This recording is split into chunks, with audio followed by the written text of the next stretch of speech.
За сайн байцгаана үзэгчдээ. Өнөөдрийн ярих сэдэв бол та бүхний эрүүг мултлахаар Хятадд тохиолдсон хов живний талаар хамтдаа ярилцгаа. Энэ бол 2022 онд болсон 3 жилийн өмнө. За Хятадд хоёр залуу хосууд маань үргэлж байсан. Залуугийн Джеймс, эмэгтэйгийн Сузи, гурав дахь этгээдийг Кевин гэж нэрлэжээ. Джеймс, Сузи хоёрын хувьд 1 жил үерхэд Джеймс найз хүнтэй ингэж хандж хэлсэн. Хараа би чиний төлөө бүгдийг хий, чи миний эхнэр болооч, хоёлаа гэрлээ гэж хэлсэн. Суси хариуд нь бодож байгаа. Та бүгдийн бодож байгаачлан Хятадын соёлд эрэгтэй эмэгтэй хүмүүсийн одоо хүн амын тоорын эрэгтэй хүмүүс нь маш их, эмэгтэй хүмүүс нь цөөхөн байдаг. Тийм учраас эмэгтэй хүнийг эхнэрээ болгож авахын тулд нэлээ их хүчин чармаалтай мөнгө төгрөг зарцуулдаг. Суси энийг ч гэсэн мэдж байгаа. Суси хариуд нь ингэж хэлсэн. За юу л та намайг эхнэрээ болгож авах гэвэл эхлээд найрааны 88 сая төгрөг дээрэс нь миний байрны урьдчилгааг төлөх ёстой гэж хэлсэн. Джеймс бол тухайн хүсэлтийг нь зөвшөөрөөд 88 сая төгрөг байрны урьдчилгааг төлсөн. Нэмээд алтан эдлүүдийг өгсөн. Алтан жижиг эдэл, одоо алтан гинж, бүгж зэргүүдийг өгсөн. За манай хоёр хосууд маань гэрлэхээр шийдсэн. За та бүгдийн харж байгаачлан Сүүсийг та бүхэн юу гэж бодож байна? Энэ зурагнаас харахад нэг хөөрхөн, гингүү, цайлхан, оюутан хөөрхөн охин шиг харагдаж байгаа. За хадам ээж нь охиноо харчаал за өстой энэ охиныг л бэрээ болгож авъя. Сүүтээ цагаа болгоо. Энэ охиныг хайрлая гэхээр тийм дүр төрхийг та бүхэн маань харж байна. Гэхдээ Суси хэмээх энэ эмэгтэйд нэгэн мессеж ирсэн. Энэ мессеж нь Кевинээс ирсэн. Хормын даашинцтай зурган дээр нь Кевиний мессеж нь би чамайг энэ хормын даашинцтай байхад чинь баммаар байна гэсэн мессеж ирсэн. Бүр гайхмаар уустай. Тэгэл та бүхэн маань юу гэж бодож байна? Хэрвээ та энэ охины оронд байсан бол за өстой зайлаарай Кевин чи одоо юу хүн бэ гинэстэй тэгсэн чи тэгээгүй. Сүүсний хариу мессеж нь болохоор би чамаа хүсээд байна. Миний сэрэл маш их өндөр байна гэдэг мессежний хариу бичсэн. Тэгсэн чинь Кевин мессежинд нь хариу ингэж бичсэн байгаа. Юу гэж би чамаа хормын даашинцтай байхад чинь боо. За тэгээд тэр тухайн хүүхэд нь Джеймсийн хүүхэд байх нь уу, Кевиний хүүхэд байх нь уу энийг бурхандаа даатах чи гэсэн. Сүүсэд гэсэн чинь би айхгүй байна тийм ээ. Хоёулаа энэ бүхнийг бурхандаа даатах чи гэдэг мессеж бичсэн. За одоо хормын болох гээл хормын бүх бэлтгэл ажлууд нь бэлэн болсон байгаа.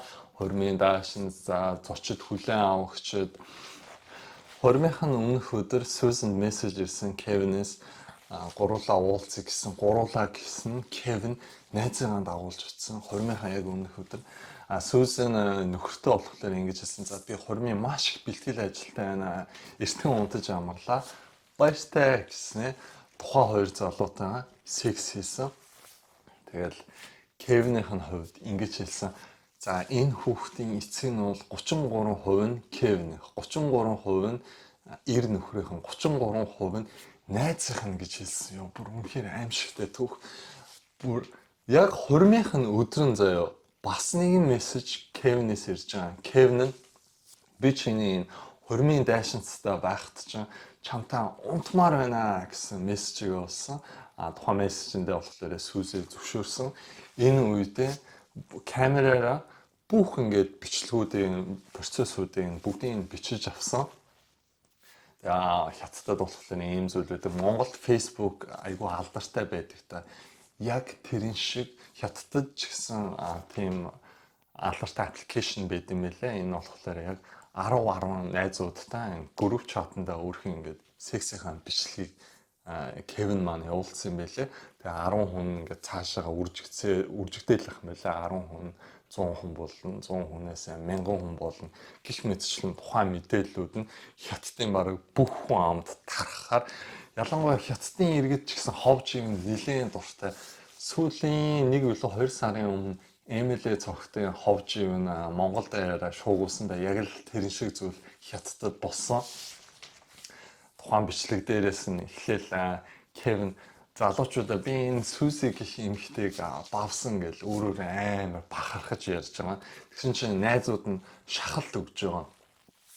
Чи тийм сүрхэн юм бол хормын даашинстай бавчхал да чадах уу матах уу гэсэн чинь хормын даашинстай бавлцсан бичлэгийг бүгдийг интернетээр цацсан.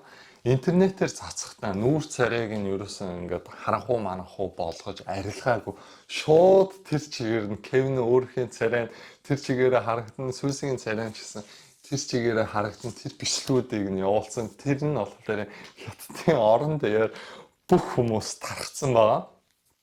Тэгэл нөхөр нь бол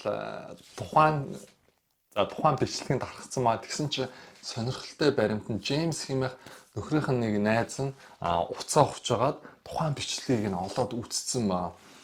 Тэгэл мэдээч хүний л найз юм чи гайхаа шүү дээ. Одоо найзынх нь ихнэр болж байгаа хүн ингэж явж байгаа ч гэж тэгээд ихнэрлэн шууд бичсэн байгаа. Хөөс чи энийг хэрвээ Джеймс хэлэхгүй бол би хэлнэ. Чи яах юм өөрөө мэд гэсэн. Тэгсэн чи Сүзи болохоор бас их залтай. Хөөе би жирэмсэн байгаа. Энэ хүүхдийг чи эцэггүй өсгөхийг хүсэж байгаа юм аа? Айн чи гэл бас ерөөс уучлалгүйгаачихгүй тухайн хүнийг бас эвгүй айлд оруулахаар мессеж бичсэн байгаа. Тэгэл нэгэн өдөр хормынхаа дараа нь Джеймс сайхан буудан дээр ингээд уцаа ухцсан сууж байгаа. Тэгээд ховжийн бичлэг гарцсан байж тээ. Ваа гэл ингээд үзэж байгаа. Тэгэл ухраагаал ингээд уцаа ухаал бичлэгэн дээр дарсан чинь эхнэр нь болох Сүзийн Кевинийнх нь найзтай бүр унтсан бичлэг гарч байгаа. Энэ бүхэн бүр үнэхээр Джеймсийн хувьд галзууруулаад Джеймс үнэхээр уурсан. Джеймсийг бол за миний хувийн зүгээс бол ойлгож байна. Бүр ямар аимшигтай мэдрэмж авах боллоо. За тэгэл би үнэхээр энэ Кевинийг үнэхээр аална гэж. Тэгээ Сүзигээс салсан. За энэ Кевин хэмээх залуу бүр үнэхээр айхтар залуу. За хормын дайсанстай бавчаад нэгэн зүйлийг хүсэлт гаргасан. Ямар хүсэлтэй гэх юм бол хятадд нэгэн соёл байт юм билээ. Хэрвээ за гэрэлсэн эмэгтэйтэй унтах юм бол тийм эхнэрийг нь булааж авах юм бол азгүйтэл тохиолдно гэдэг юм байт юм билээ. Тийм учраас тухайн унтсан эмэгтэй заавалчгүй гутлаавж өгөх ёстой гэсэн соёл байдаг. Тэгээд Сүзнээс Кевин асууж байгаа. За чи надад гутлаавж өгөх ёстой шүү гэсэн. Сүзэн бол гутлаавж өгсөн. Кевинийх нь хувьд ярих юм бол Кевин өөрийгөө баярлуулчихж байгаа. Найзаагаа баярлуулчихж байгаа. Тэгснээ гол хүртэл авахулсан. Энэ бүр ямар амар залуу вэ те. Тэгэл тухайн бичлэг цацгдсан гэсэндээ тэгэл хөдөө нэг охин сайхан хоол идсэн. Өдрийнхөө хоол цайгаа идэл уцаа ингээл ухаж байгаа. Тэгэхээр нэг ховж ивнийх нь бичлэгийг хараад уцаа ухаал тухайн бичлэгэн дээр дарлаа. Найз залуух нь бичлэг гараад ирсэн. Ой, Кевин бол үнэхээр амар тоглогч юм аа. За одоо хамтдаа дараагийн түүх рүүгээ орцсон. Энэ түүх дээр нэгэн эмэгтэй гомдол бичиж байгаа. Найз залуутайгаа шинэ хотод ирсэн. Найз залуу нь үнэхээр мундаг лаг ажилд орсон. Найз залуугийн хувьд нэгэн найзтай болсон. Ажлынхаа нэгэн найзтай болсон. Тэгээ ажлынхаа найз тухайн хүмүүс маань нэлээд 7-8 хүмүүс маань нэлээд тухайн үед 100 болж исэн учраас хамтдаа боулинг тоглох шийдсэн. Тухайн зуны агам халуун өдөр мэдээч сэрүүн байхыг хүсэндээ тэгээд тухайн эмэгтэй маань та бүгдээ харж байгаачлан юм дугуун шортыг өмссөн. Дугуун зориулагдсан шорт. Тэгээд нэг юм бикинитэй тухайн хэд маань боулинг тоглоод байж байгаа. Ажлынхаа найз нь ингэж ярьдаг. За хүнтэй бүр ингэж нэлээд нүрээ ингэж ойрхоноос ярьдаг. Та бүхний амьдрал ч гэсэн ийм зүйл тохиолддог л байсан. Миний амьдрал бол миний мэдхийн зөндөө тийм хүмүүс байгаа.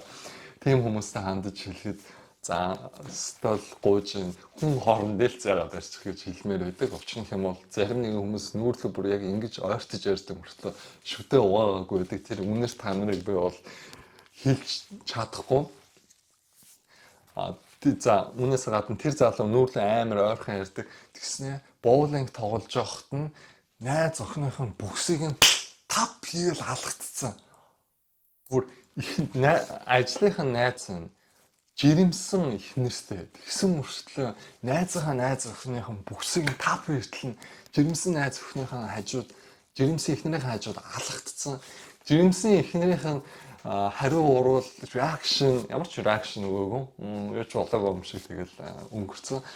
Тухайн найз охиныхын хувьд бүр гайхаал мэдээж эмэгтэй хүн чинь эвгүй шүү дээ. Шууд хүний би тэгж халдаж болохгүй ингээл гайхаал цочролд ороод тухайн үед найз залуудаа хэлэх гэсэн боловч найз залуу нь тухайн үед амар завгүй байсан. Найзуудаа цагийг дугаартаа өнгөрөөж байсан. Тэгэл завтай болоод найз залуудаа хэлсэн найз залуу нэлийн уурсан. Гэхдээ тухайн найз залуу маань би дөнгөж энэ шинэ газар ирээд шинэ ажилд ороод дасан зохицох гэж явж байна. За энэ бол үнэхээр 7 хоногийн өмнө болсон зүйл юм биш үү? Энэ үйл явдлыг тэгээ мартчихъя гэж хэлсэн. За энэ үйл явдлыг мартсан. Уудлахөө Европ болон тийм Англи цагаан эрстэй хүмүүс нэгэн зүйлийг тэмдэглэдэг юм байлээ. Хүүхдэн угаалгах хэмээх үйлчлэг зохион байгуулсан. Тухайн найзуудаагаа урьсан. Байшинда тэгэл жирэмсэн ихнэр олон хүмүүс байгаа шүү дээ. Тэгсэн чинь ажлынхан найз байхад нь хүртэл тухайн ажлынхан найз нь нөгөө нэг найз охиныхын бүсийг тав хийдэл дахиад алгагдсан. Тэгэл хүмүүс гайхацсан вау гэж. Тэгээд жирэмсэн ихнэрийн ч гэсэн тухайн зүйл дээр ямар нэгэн гомдол илрээгүй мэдээч найз залуугийн хувьд яа ингэж байгаа юм бэ болохгүй шүү гэдэг зүйлийг хэлсэн. Тухайн ажлынхан залуу маань уучлалыг хүссэн. Гэхдээ тухайн залуугийн хувьд хүмүүсийг тийм хамаагүй оролддог хүмүүс юм байлээ. Ямар нэгэн одоо олон найз нөхөр байхад нь ч гэсэн одоо бас нэгэн хүний эмгтээ ингээд хөхийг шууд ингээд бацж ирсэн гэлээ. Үнэхээр гайхалтай. Тэгээ миний өнцгөөс энэ зүгээс харж юу гэж хэлэх ч байна гэхэлээ үнэхээр найз бэжж ингэж найзынхаа найз охин ч юм уу найзынхаа эхнэр лөө хандардаг залуучууд бол надад бол үнэхээр нэлээд онцгой санагдав. Тийм хүмүүстэй бол би бол найзлаач хэрэггүй гэж хэлмээр байна. Маа найзууд үнэхээр тийм хүмүүс байдаггүй. Та бүхэн маань юу гэж бодож байна? Доорх хэсэгт сэтгэлээ үлдээгээрэй. Баярлалаа. Баяртай.